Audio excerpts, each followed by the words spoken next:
जरा सोचिए, कोई एक ही नौकरी में अपनी जिंदगी के 10 साल से भी ज्यादा दे दे और फिर भी उसे टेम्पररी या अस्थायी कर्मचारी कहा जाए।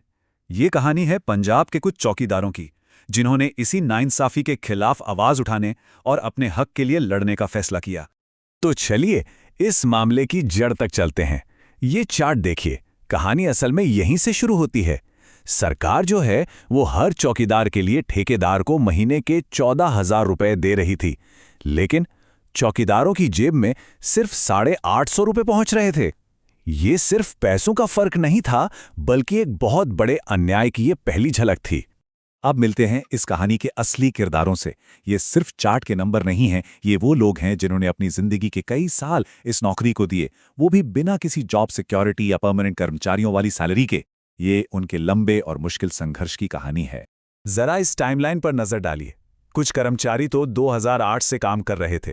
मतलब सोचिए, सालों साल उन्होंने बिल्कुल रेगुलर कर्मचारियों की तरह ही पूरी मेहनत और लगन से अपनी ड्यूटी निभाई। लेकिन 2020 में जब उन्होंने परमानेंट होने की मांग की तो उनकी अर्जी खारिज कर दी गई। और यही वो पॉइंट था जो उन्हें हाई कोर्ट तक ले गया, जिसके बाद 2026 में ये ऐतिहासिक फैसला आया। और यहीं से असली कानूनी लड़ाई का मैदान तैयार हुआ। एक तरफ थे ये चौकीदार और दूसरी तरफ थी पंजाब सरकार। तो चलिए देखते हैं कि अदालत में दोनों पक्षों ने क्या-क्या दलीलें रखीं। चौकीदारों की दलील बिल्कुल सीधी और साफ थी। उन्होंने कहा, हमारा काम परमानेंट नेचर का है, कोई सीजनल काम नहीं है। हम वही ड्यूटी करते हैं जो रेगुलर कर्मचारी करते हैं, तो फिर हमें समान काम के लिए समान वेतन क्यों नहीं मिलना चाहिए। वहीं दूसरी ओर सरकार का जवाब पूरी तरह से कागजी कार्रवाई पर आधारित था। उनका कहना था, ये हमारे कर्मचारी नहीं हैं, ये तो एक ठेकेदार के कर्मचारी हैं और हमारे पास उन्हें परमानेंट करने की कोई पॉलिसी ही नहीं है। मतलब ये इंसाफ बनाम नियम कानून का एक क्लासिक मामला बन गया था। अब यहां पर एक बहुत ही दिलचस्प कानूनी शब्द सामने आता है, पेरेनियल वर्क, यानी कि 12 मासिक काम। इसका सीधा सा मतलब है ऐसा काम जो लगातार चलता रहता है, जो किसी भी संस्था के लिए बेहद जरूरी है। और सबसे मजेदार बात पता है क्या थी? सरकार के वकील भी इस बात से इनकार नहीं कर पाए कि इन चौकीदारों का काम इसी कैटेगरी में आता है। और ये इस केस का एक बहुत बड़ा टर्निंग पॉइंट था। और बस यहीं से अदालत ने एक बहुत मजबूत स्टैंड लिया। चलिए देखते हैं कि जजों ने सरकार की दलीलों की कैसे एक एक करके धज्जियां उड़ा दी। कोर्ट ने एक और बहुत जरूरी कॉन्सेप्ट सामने रखा, कॉन्स्टिट्यूशनल एम्प्लॉयर, यानी संवैधानिक नियोक्ता। इसका मतलब यह है कि सरकार कोई प्राइवेट कंपनी नहीं है जिसका एक ही मकसद हो कि बस खर्च कम करो। सरकार का फर्ज है कि वो एक मॉडल एम्प्लॉयर, एक आदर्श नियोक्ता बने और अपने कर्मचारियों के संवैधानिक अधिकारों का सम्मान करे। और अदालत के ये शब्द इस पूरी सोच को जबरदस्त तरीके से बयान करते हैं। सरकार बाजार की कोई आम खिलाड़ी नहीं है, बल्कि एक संवैधानिक नियोक्ता है। वो उन लोगों की पीठ पर अपना बजट संतुलित नहीं कर सकती जो सबसे बुनियादी सार्वजनिक काम करते हैं। ये एक बिल्कुल साफ संदेश था कि लोगों के अधिकार पैसा बचाने से कहीं ज्यादा जरूरी हैं। कोर्ट ने सरकार के काम करने के इस तरीके को एक नाम भी दिया, एडहॉकिज्म, या कह लीजिए तदर्थवाद। अब ये होता क्या है? ये वो प्रैक्टिस है जब परमानेंट नेचर के कामों के लिए जानबूझकर टेम्पररी या एडहॉक अरेंजमेंट किए जाते हैं। और ऐसा क्यों किया जाता है? ताकि कर्मचारियों को परमानेंट जॉब वाले फायदे और सिक्योरिटी न देनी पड़े।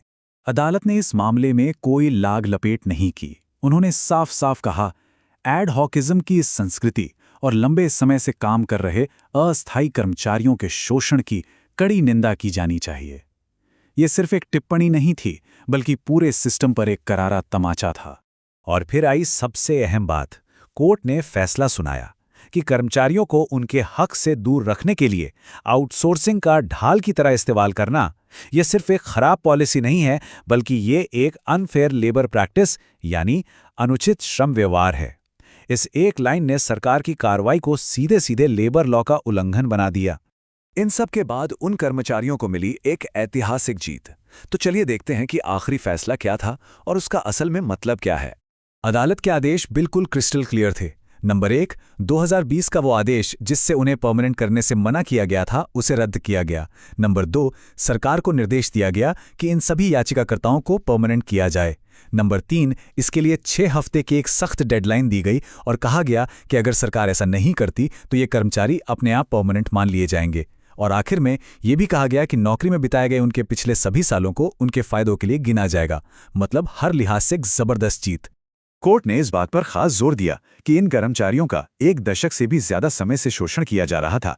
कोर्ट ने सरकार की दलीलों को कमजोर और खोखला आधार बताया और इस बात पर रोशनी डाली कि इतनी लंबी देरी की एक बहुत बड़ी मानवीय कीमत चुकानी पड़ी है।